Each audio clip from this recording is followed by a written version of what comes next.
The gospel of a balanced life is a lullaby, sung to you by a world that is terrified of what you might become if you ever truly focused. It is the most elegant and insidious trap ever laid for human potential. It is a sedative disguised as a virtue. You are fed this doctrine from the moment you enter the workforce. It is preached in corporate wellness seminars, championed on lifestyle blogs, and plastered across the curated feeds of smiling influencers who are selling you a fantasy. And the fantasy is this, that you can have it all at once, in equal, manageable measure.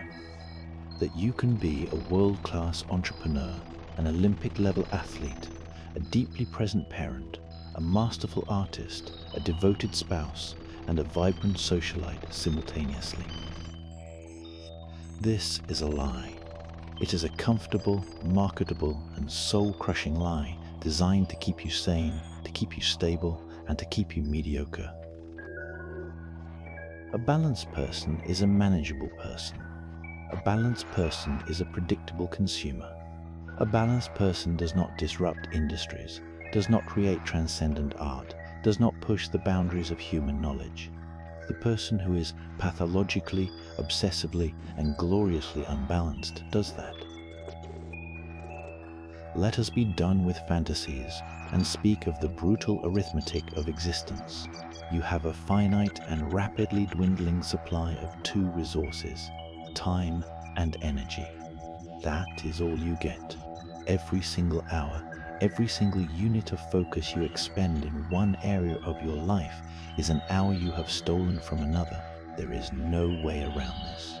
Greatness in any single domain is not an act of addition, it is an act of ruthless, strategic subtraction. It is the conscious decision to let other parts of your life temporarily wither, to sacrifice good things in the pursuit of the one great thing. Do not take my word for it.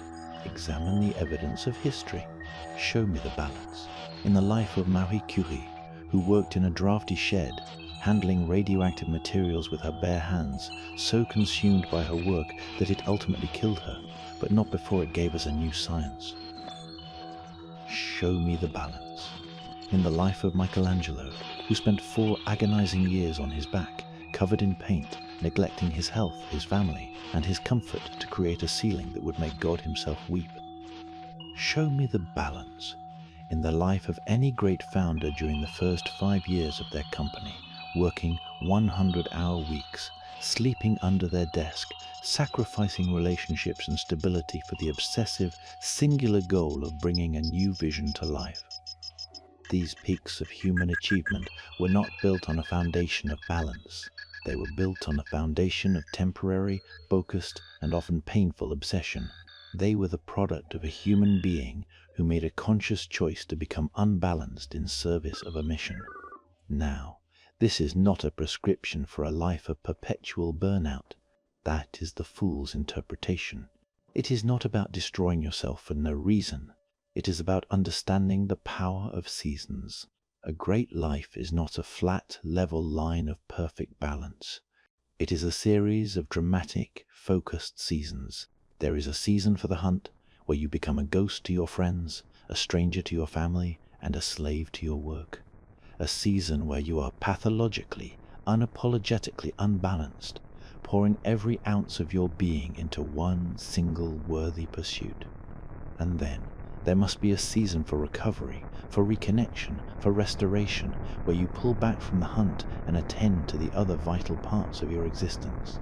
The problem is that modern culture tells you to blend all seasons into one lukewarm, grey, perpetually balanced day.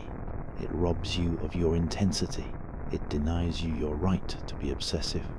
The first step, then, is the most critical. It is an act of rebellion against this modern religion. It is to give yourself permission to be unbalanced, to consciously choose your next great obsession, and to accept the sacrifices it will demand. But permission is not a plan. To wield this power without destroying yourself requires a new set of rules, a new kind of mental discipline. It requires you to learn the art of the obsessive season, but permission is not a plan. To wield this power without destroying yourself requires a new set of rules, a new kind of mental discipline. It requires you to learn the art of the obsessive season, An obsessive season is not a chaotic, desperate scramble. It is not burnout. It is not a nervous breakdown disguised as ambition. That is the path of the amateur. Your path must be different. It must be a deliberate, strategic, and ruthlessly managed military campaign against your own limitations, waged on the battlefield of a single worthy goal. And every campaign has rules of engagement. The first rule is, define the mission with brutal clarity. Before you take a single step into the wilderness of imbalance, you must know exactly what you are hunting. Vague goals produce vague efforts. Get in better shape is a wish. Write a book is a dream. These are not missions. A mission is precise, measurable, and has a defined endpoint. Lose 20 pounds by October 1st. Finish the 80,000-word first draft of the novel in the next 90 days. Secure the first round of seed funding by the end of the fiscal year. This clarity is your North Star in the darkness of the obsessive effort to come. It is the unwavering why that will fuel you when the how becomes agonizing. Without a clear target, obsession is just aimless, destructive energy. With one, it is the most powerful creative force in the universe. The second rule is, declare your war. This is not a campaign you wage in secret. Secrecy leads to guilt, and guilt is a drain on your energy. You must communicate with the few essential people in your life, your partner, your family, your closest allies. This is not asking for permission. You will never get it. Asking for permission is to give another person veto power over your own ambition. Instead, you deliver a declaration of intent. You say, for the next 6 months, I am entering a period of deep and singular focus on this mission. My physical and mental availability will be close to zero. I will not be the friend, the partner, or the child you are used to. This is a temporary and necessary state of war on a personal goal. I am telling you this, not so you can approve, but so you can understand. This act manages expectations. It reframes your coming absence, not as neglect, but as purpose. It draws a line that protects both your relationships from confusion and your mission from interruption. The third rule is, build a bunker, not a palace. During your obsessive season, you do not have a life. You have a mission. Your environment must reflect this. You eliminate every single point of friction, every decision that does not directly serve the goal. Your diet becomes simple, functional, and repetitive. Your wardrobe becomes a uniform. Your social calendar is not managed. It is erased. You ruthlessly strip your life down to its essential components, the work, sleep, and fuel. You do not have time to decide what to eat, what to wear, or where to go. Every ounce of your cognitive energy is a precious resource reserved for the mission. Your life becomes a Spartan, efficient bunker designed for one thing and one thing only: maximum output. The fourth and most critical rule is, set the termination date. This is the firewall that separates strategic imbalance from a pathetic, self-destructive lifestyle. You must define the end of the season before you begin. It can be a date on the calendar or the completion of the mission objective you defined in the first rule. This end date is non-negotiable. It is the light at the end of the tunnel that allows you to crawl through any amount of darkness. It is what gives you the psychological permission to push yourself to the absolute edge, because you know it is not forever. A sprint can be run at a pace that a marathon cannot. Your obsessive season is a sprint. Knowing where the finish line is allows you to redline your engine without fear of blowing it up completely. When you operate under these rules, you enter a state of profound power. The trivial anxieties of the world fade to nothing. The endless chatter of social media becomes irrelevant. Your mind, freed from the burden of 100 small decisions, achieves a state of monolithic focus. You become a finely tuned instrument, dedicated to a single, resonant note. It is a lonely state. It is a difficult state. but it is a state of almost supernatural effectiveness. So you have the rules of engagement for the war, but every war is followed by a peace, and the transition from obsessive warrior back into the world is an art form in itself.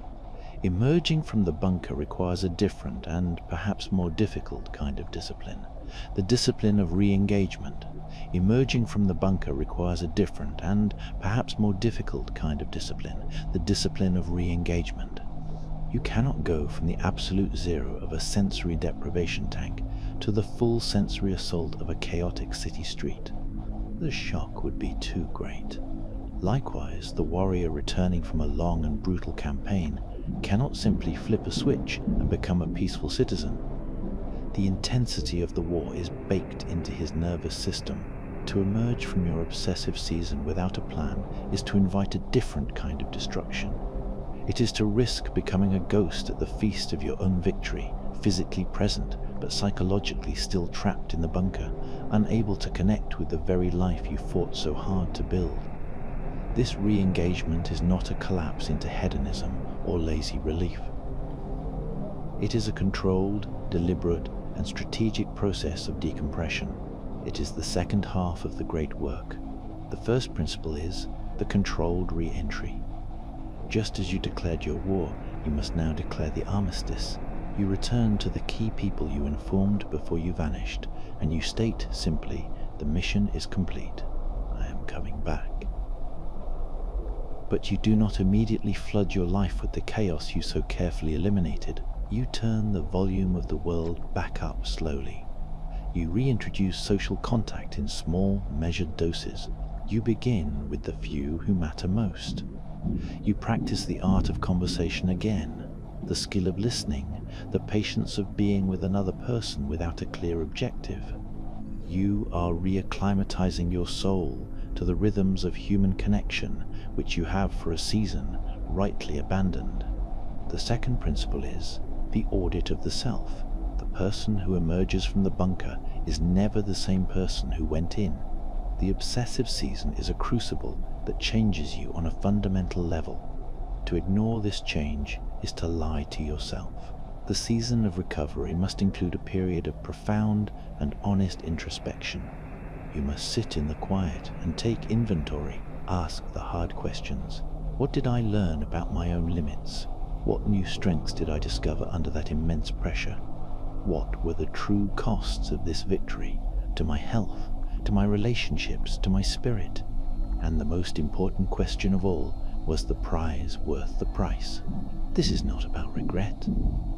It is about consolidating your wisdom.